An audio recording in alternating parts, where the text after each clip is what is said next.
नमस्कार, आप सभी का स्वागत है।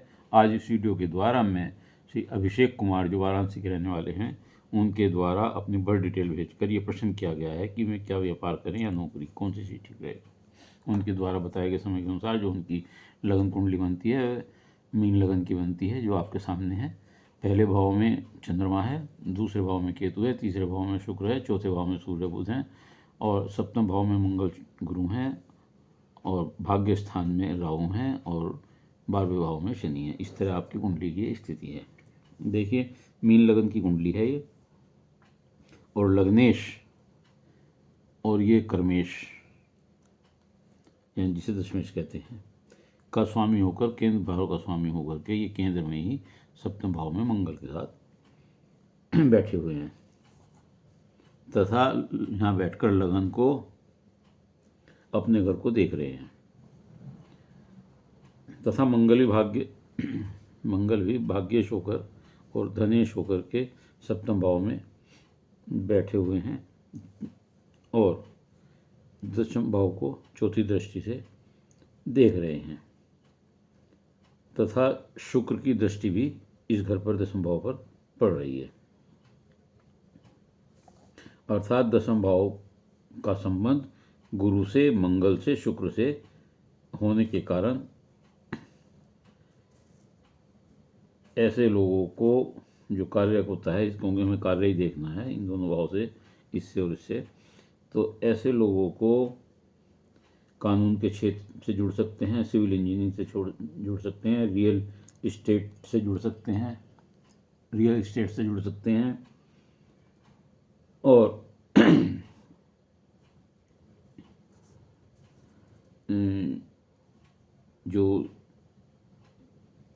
ये जो गुरु है ये आपको लिटरेचर से, साहित्य से, रचनाओं से जोड़ता है, नाट्य संबंधी से, चलचित्रों से जोड़ता है। तो इस तरह के क्षेत्रों में या इनसे संबंधित विभागों में आप नौकरी कर सकते हैं।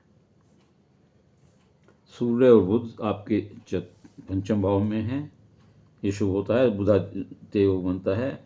ऐसे लोग कागजी कार्रवाई करने में बहुत सक्षम होते हैं, प्रशासनिक कार्य की देखरेख में अच्छे होते हैं, किसी भी प्रोजेक्ट को उसके सही अंजाम तक पहुंचाने वाले होते हैं, अच्छी नौकरी में सफल होते हैं, लेखन और अभिनय के क्षेत्र में बहुत प्रसिद्धि पाते हैं, राजनीति में प्रसिद्धि पाते हैं, मल्टीपल्स ऑफ अफेयर्स हो सकते हैं इनके, मान सम्मान, पद प्रतिष्ठा सब कुछ इन्हें प्राप्त होती है।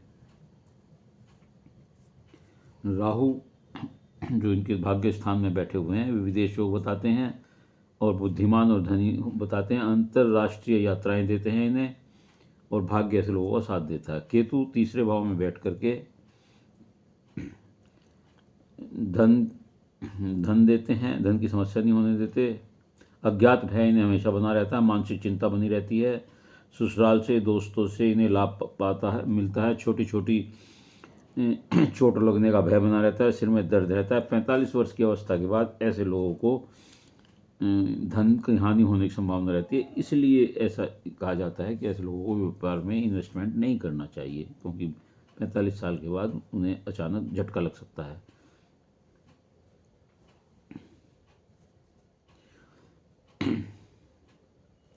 शत्रुओं पर आप विजय करेंगे। अनावश्यक भागदौड़ आपको बहुत होती है और जितनी भागदौड़ करेंगे उसका उतना फल आपको नहीं मिलेगा। ऐसे लोगों को नौकरी करने में ही लाभ है, क्योंकि केतु के कारण आप पार्टनरशिप में काम नहीं कर सकते और व्यवसाय में नुकसान होने की संभावना बनी रहती है। शुक्र आपके जो चौथे भाव में बैठे हुए हैं ये भौतिक सुख सुविधापूर्ण देते हैं, व्यवहार कुशल बनाते हैं, आपको माता से स्नेह होता है, अच्छी शिक्षा, घर, वाहन सब आपको प्राप्त होता है, धार्मिक कार्यों में आप रुचि लेते हैं। ये सब चीज़ें शुक्र की वजह से आपको होती हैं। शुक्र अच्छी पोजीशन में है आपका, लेकिन वो जिस घर का मालिक है, तीसरे भाव का और अष्टम भाव का, ये भाव ज़्यादा अच्छा नहीं है। अब हम अगर मंगल की स्थिति देखें तो मंगल और गुरु, मंगल तो आपके धनेश होकर, भाग्येश होकर के कर्म स्थान सप्तम भाव में बैठे हुए हैं, जिससे हम रोजगार भी देखते हैं, शादी भी देखते हैं। आपको मांगलिक दोष भी बनाता है, जिससे शादी में कुछ विलंब और दिक्कतें आती हैं। ऊर्जावान बनाता है, यश देता है, धन देता है। जो शनि गुरु की जो युक्ति है, ये समझिए ये उत्साह है, जोश है, और ये कर्म भाग्य है, धर्म है। तो जब ये दोनों मिल जाते हैं तो बड़ा अच्छा योग देते हैं। वैसे तो ऊर्जावान बनाते हैं, अचानक धन की प्राप्ति होती है, कभी कभी कर्ज करा देते हैं। इसीलिए मैं ये कहता हूँ कि बिजनेस में आपको लोन्स की ज़्यादा ज़रूरत होती है।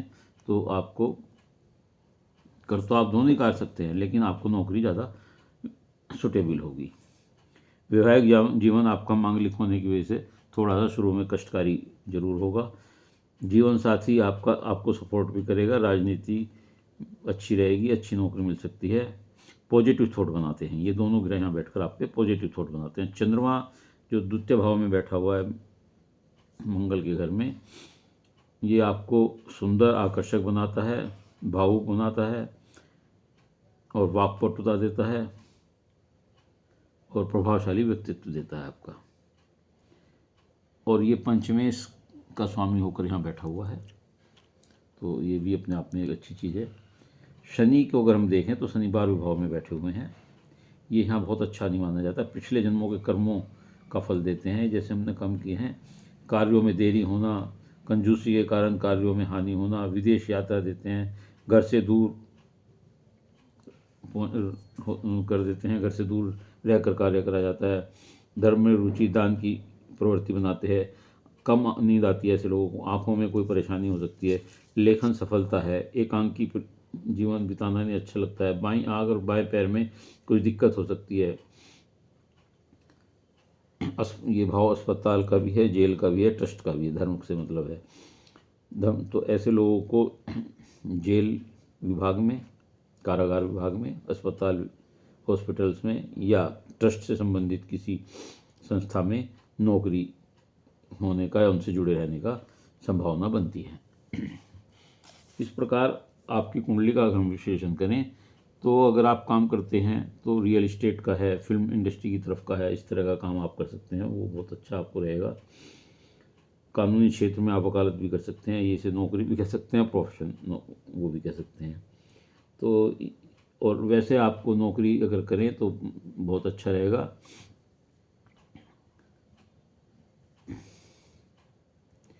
इस प्रकार आपकी कुंडली में जो पूछे गए आपके प्रश्न हैं, मुझे लगता है कि आपको उनका उत्तर मिल गया होगा, क्योंकि कुछ स्थिति में कर्ज होने की स्थिति या पार्टनरशिप से झगड़ा होने की स्थिति बनती है इन ग्रहों की स्थिति में। तो आपको पार्टनरशिप में या किसी बिजनेस में जिसमें रिस्क हो, ऐसा काम नहीं करना चाहिए, और ऐसे लोगों को नौकरी ही करनी चाहिए। रियल इस्टेट में आप जरूर इन्वेस्ट कर सकते हैं या कमीशन बेस पे उसका कार्य कर सकते हैं।